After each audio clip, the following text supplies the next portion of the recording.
सुनीता अपने माता पिता की एक लौती संतान थी। वह इसी साल एमबीबीएस एमएस की पढ़ाई पूरी करके डॉक्टर बनी थी। उसकी माँ राधा जी और पिता राहुल जी चाहते थे कि उनकी बेटी अब शादी कर ले। राहुल जी ने सुनीता से पूछा कि अगर उसको कोई पसंद हो तो वह बता दे। लेकिन सुनीता ने कहा, पापा मैंने आपसे वादा किया था, आप मुझे डॉक्टर बनने दें तो मैं आपकी पसंद से शादी करूंगी, इसलिए मैंने किसी को नहीं पसंद किया है, अब आप ही पसंद करिए। राहुल जी ने अपने रिश्तेदारों से कहा वह सुनीता के लिए कहीं अच्छा सा रिश्ता बनाए और वह खुद भी सुनीता के लिए लड़का ढूंढने लगे। राहुल जी मध्यम वर्गीय थे, इसलिए उन्होंने एक रिश्ता भी उसी कैटेगरी में खोजा। कुछ दिनों बाद सुनीता को देखने के लिए लड़के वाले आए। लड़के के साथ उसकी माँ, पिताजी, बहन और उसके जीजा जी थे। रोहित अपने माता पिता का एक लौता बेटा था।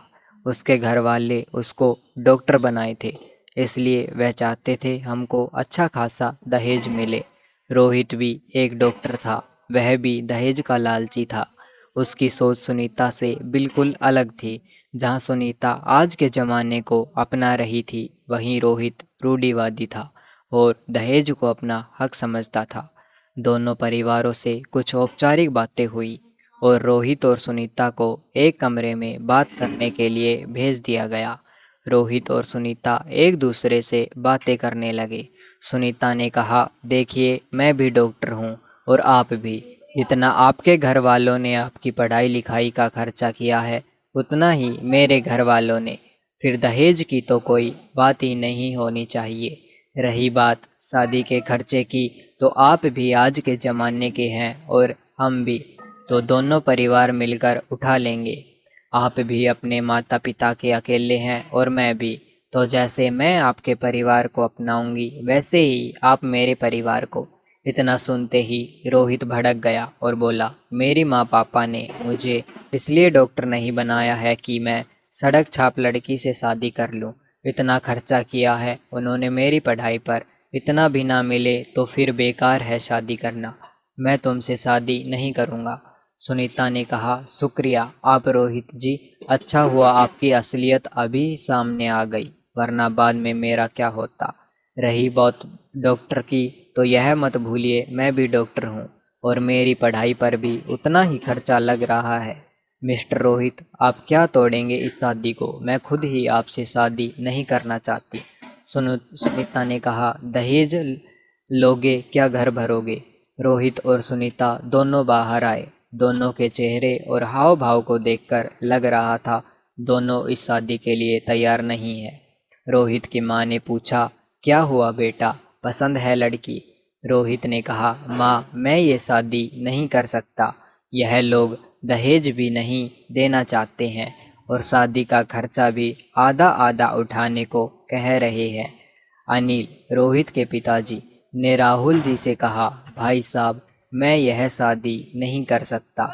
मैंने अपने बेटे को पढ़ाया लिखाया, डॉक्टर बनाया, किसी अमीर घर में शादी कर लूँगा। मेरे बेटे के लिए लड़कियों की कमी नहीं है।